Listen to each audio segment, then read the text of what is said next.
Assalamualaikum warahmatullahi wabarakatuh.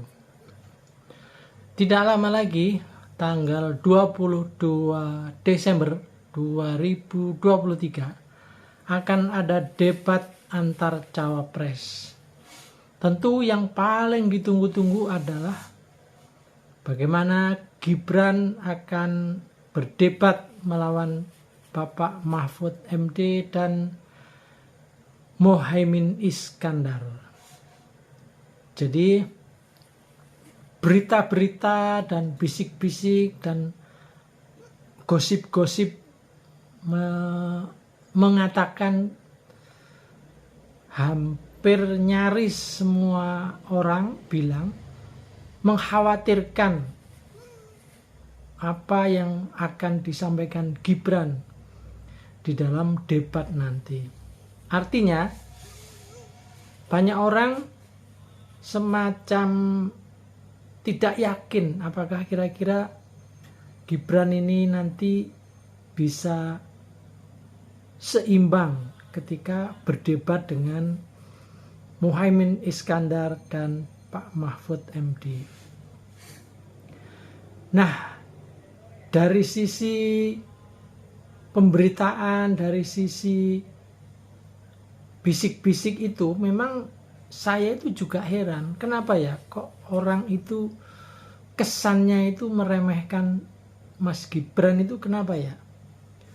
Kan kita belum lihat, kan kita juga belum tahu, karena kejadiannya kan belum terjadi.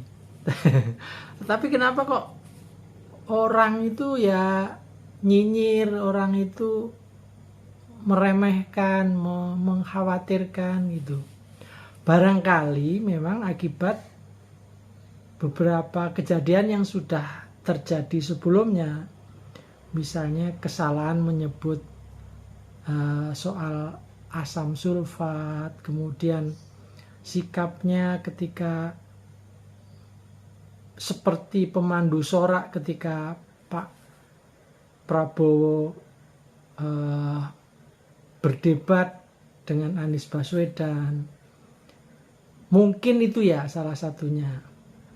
Tapi barangkali yang paling mendasar adalah hampir banyak kalangan itu meragukan kemampuan Gibran. Ya memang punya pengalaman masih belum banyak gitu ya.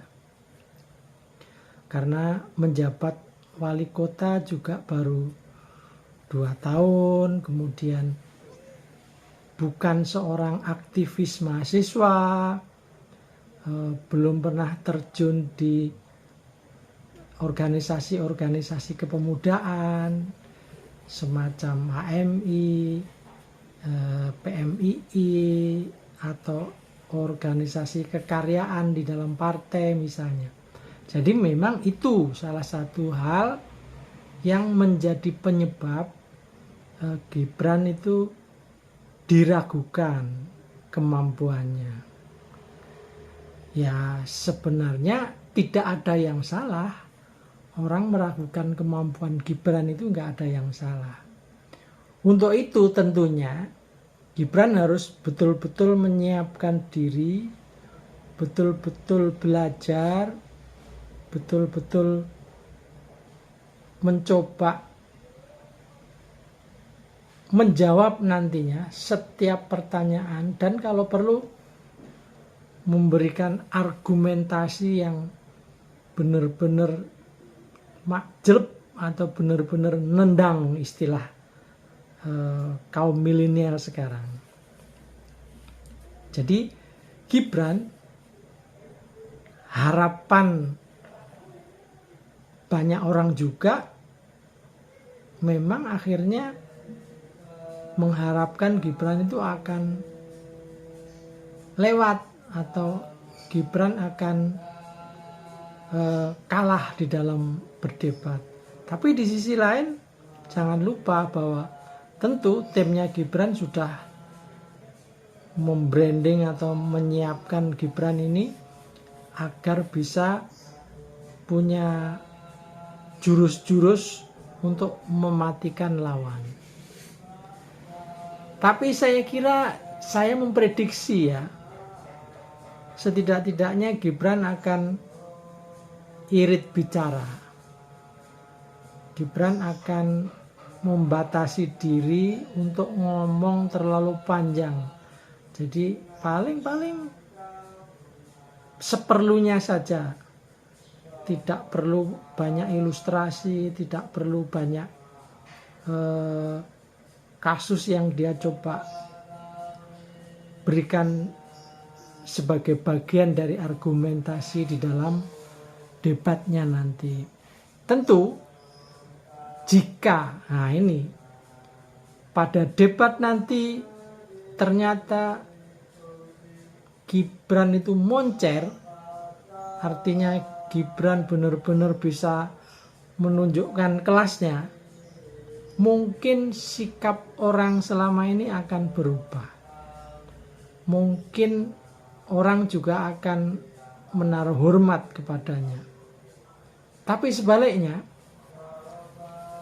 jika Gibran kemudian termehek-mehek di dalam menjawab dialog atau pertanyaan atau argumen dari lawannya, nah ini sudah waktunya saya kira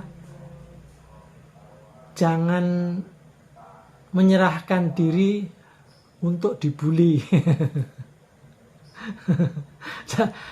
Jadi ya akhirnya mau nggak mau dia harus mengalami resiko mendapat bulian, cacian, makian yang makin kenceng, makin nggak karu-karuan. Tapi ya saya kira kalau dari sisi ini dan akhirnya pun Gibran juga tidak merasa malu, tidak merasa ini, ya memang berarti dia udah siap mental, siap segala-galanya untuk maju terus sebagai cawapres. Tapi saya sebagai orang yang pernah menulis buku tentang Gibran Rakabuming Raka, memang agak susah ya Gibran ini, karena dia sudah punya satu prinsip, menang ora opo-opo kalah ya wis itu loh. Artinya menang debat ya oke, kalah juga nggak apa-apa. Ini agak susah juga dilawan orang yang punya prinsip kayak gini. Tapi kita tunggu saja. Saya sih nunggunya dengan deg-degan juga ya. Khawatir aja salah ucap, salah omong, asam sulfat, asam sayur. Ini ya mengerikan juga. Artinya deg-degan tuh, ya kita kan gimana ya, orang akhirnya akan dipermalukan, itu kan yang nonton juga punya perasaan kan, kita juga. Tapi saya kira moga-moga Mas Gibran siap menghadapi debat, siap untuk menang dan juga siap untuk kalah dalam berdebat di tanggal 22 Desember nanti. Kira-kira begitu. Saya Peci Miring Ahmad Bahar. Assalamualaikum warahmatullahi wabarakatuh.